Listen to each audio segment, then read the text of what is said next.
su daktarė Jelena Tulčina kalbėdamas mes prisiminsime, kad dėja, nors atėjo graži vasara, bet ligoms neegzistuoja nei vasara, nei atostogos. Ir tokie ligoniukai, kurie serga tokiamis ligomis, ateina pagalbos pas jūs. Kokie tai ligoniai ir kaip jūs jiems padedate?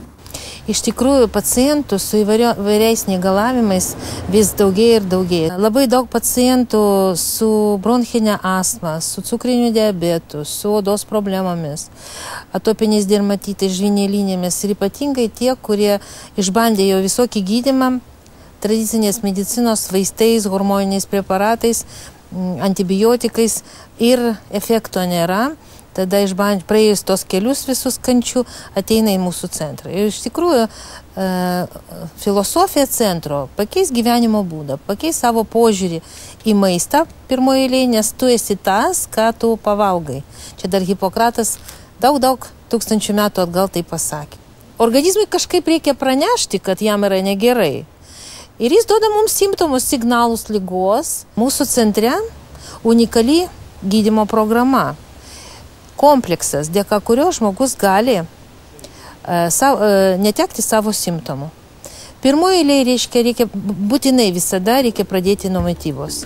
Mes turim tikrai unikalų maisto netoleravimo testą PREM-test, su kuriuo dirbam jau apie 10 metų. Turim labai didelę patirtį darbo, kur akivaizdžiai matom, kaip paėmus 10 ml kraujo ir įvedus reagentus, ant monitoriaus galima stebėti, kaip žūsta limfocitai, mūsų kariai, mūsų imuninės sistemos kariai kovoje su netinkamais produktais. Jeigu limfocitas žūsta, reiškia produktas netinka. Ir mes matom, pradžioj, tik tai jeigu jis dar nesuyra tas limfocitas, bet truputį membrana suskyla, mes jau matom, ko nepamato kiti tyrimai. Ir dėka to testo mes sudarom mitybos programą. Nes kai skyla limfocitai, jie žūsta, iš jų išsiskiria labai stiprus fermentai, kurie sukelia uždegimą kraujo. O uždegiminis kraujas cirkuliuodamas po visą organizmą sukelia uždegimą silpnam organe. Dėl to ir atsiranda ir migrenos, ir astma, ir diabetas, nes kasa pažeidžiama, ir įvairios odos problemos, nes organizmas pradeda valytis per odą, ir antsvoris labai populiari tema. Antra pakopa yra detoksikacija ir nėra geresnės priemonės kaip hidrokolino terapija, tai yra žarnyno valymas, labai tobulas, kur aparatas, kontroliuojant slėgį, temperatūrą, kur vanduo praeina per 4 filtrus, gali labai saugiai išvalyti storąją žarną, kur yra mūsų organizmo kanalizacija. Tai žarnyno valymas yra iš tikrųjų ideali galimybė susitvarkyti, pradrenuoti limfą per storąją žarną. Toliau, vegetatyvinis rezonansinis testas leidžia pamatyti ekologiją, ar nėra parazitų, pirmonių, ar nėra sunkiųjų metalų organizme, pesticidų, radionuklidų, herbicidų, ar netrūksta vitaminų, mineralų, mikroelementų.